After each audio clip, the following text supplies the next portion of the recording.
अस्सलाम वालेकुम दोस्तों, मैं ਤੁਹਾਡਾ ਭਰਾ ਮੀਆਂ ਮੁਹੰਮਦ ਅਫਜ਼ਲ ਬੱਟੂ ਤੇ ਤੁਸੀਂ ਵੇਖਦੇ ਪਏ ਹੋ ਮੇਰਾ YouTube ਚੈਨਲ ਡਿਜੀਟਲ ਕਿਸਾਨ ਪਾਕਿਸਤਾਨ। ਮੇਰੇ ਕਿਸਾਨ ਵੀਰ ਭਰਾਓ, ਪਿੱਛੇ ਵੇਖੋ 375 ਤੇ ਪਿੱਛੇ ਰੂਟਰਵੇਟਰ ਤੇ ਜ਼ਮੀਨ ਕਰਦੇ ਪਏ ਆ ਜਨਾਬ ਮੱਕੀ ਵਾਸਤੇ ਤਿਆਰ। ਤੇ ਕਿਹੜੀ ਮੱਕੀ ਲਗਾਣੀ ਹੈ ਉਹਦੇ ਬਾਰੇ ਮਾਲੂਮਾਤ ਲੈਣੇ ਆ।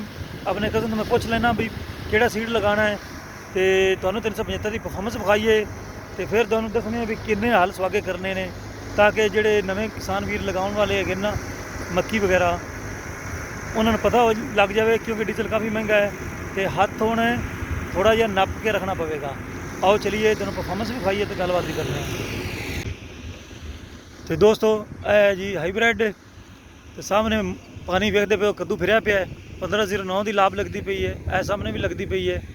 तो इरी फाइन तकरीबन 15-20 दिन बाद साढ़े इलाके तैयार हो जाएंगे तो फिर जनाब हार्वेस्टर लग जाएगियाँ इंशाअल्लाह ताला। और सामने भी 15-20 दिनों तक तैयार हो जासन भाईजान।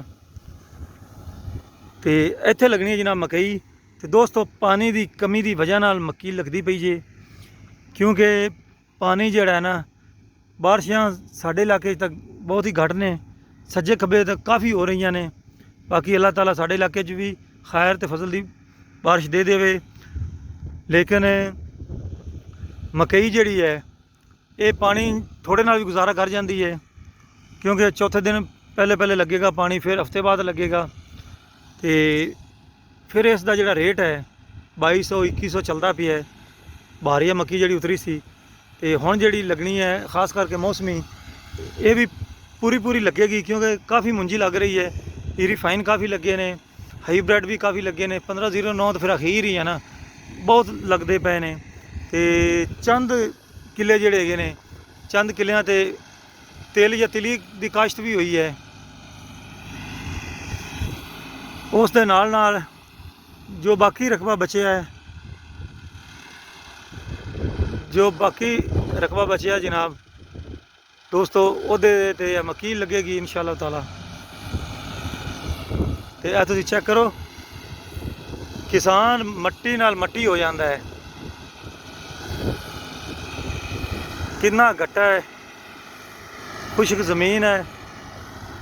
अगर पानी इजाफी होंदा तो बंदा इनू पहले रौनी कर लेंदा, तो फिर दूसरा ना इसनू करदा।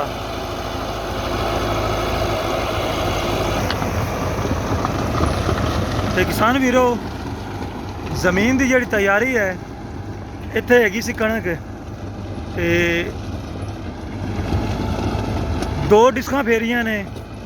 डिस्कां फेरन तो बाद इनू कंप्यूटर कराया है, कंप्यूटर कराने तो बाद जनाब हल फेरे ने, हल फेरन तो बाद हुण फिर रूटर फिरदा पिया जी।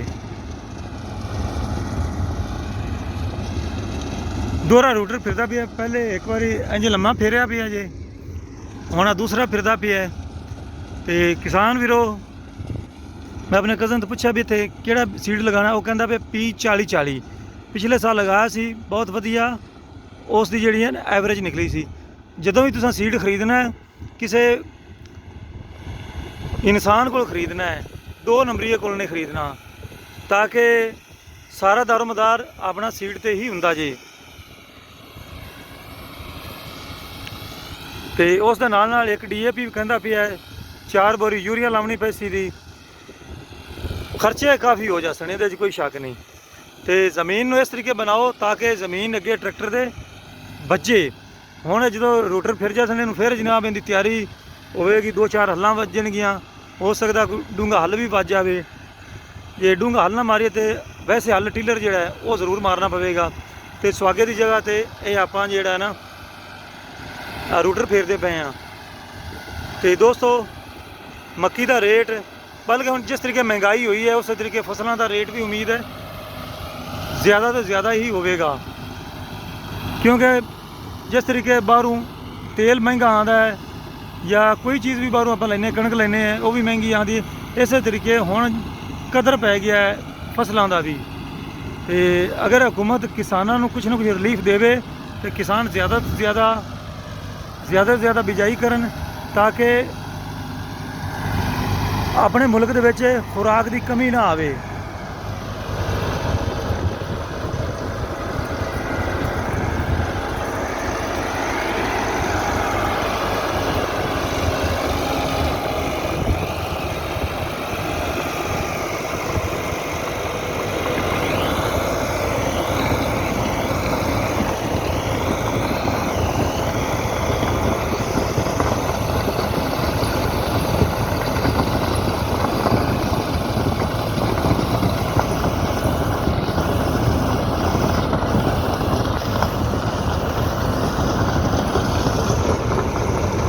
ਬਹੁਤ ਵਧੀਆ ਪਰਫਾਰਮੈਂਸ ਜਨਾਬ।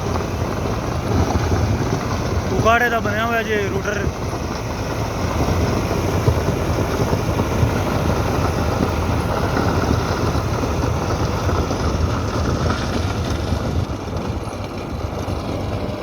ਜ਼ਬਰਦਸਤ ਜਨਾਬ।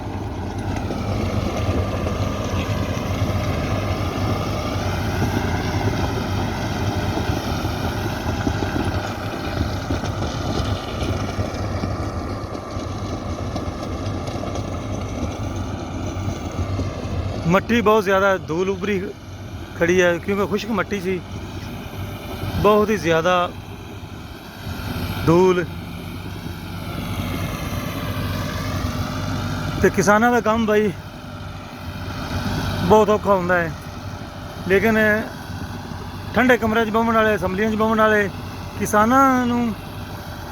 किसानों के बारे कभी भी चंगा कभी नहीं उन्हें सोचा। खाद हाली तक सानू जनाब महंगी लभदी पई है। तो कोई भी अफीसर या गौरमेंट का बंदा या प्राइवेट कोई जिंदा हथ पैंदा है तो किसानों खाद गौरमेंट के रेट ते लैके देवन यूरिया नामुमकिन है। तो ट्रैक्टर का गेयर निकल गया दोस्तों, दोबारा लगाया है।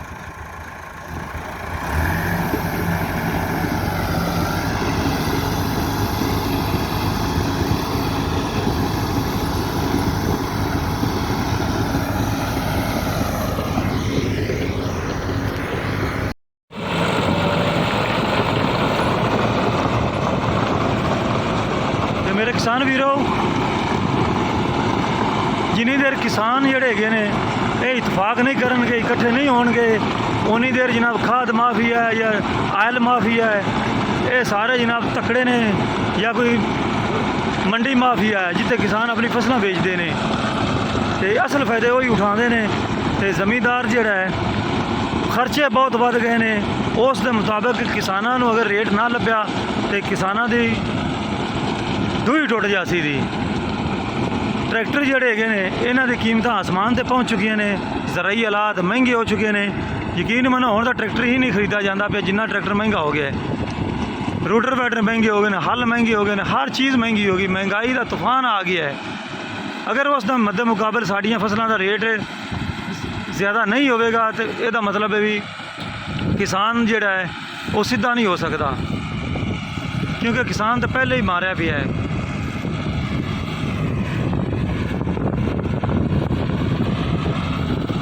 तो हुण मैं अपने वीर भरावां तो लेना इजाजत। तुहाडा भरा मियाँ मोहम्मद अफजल बट्टू।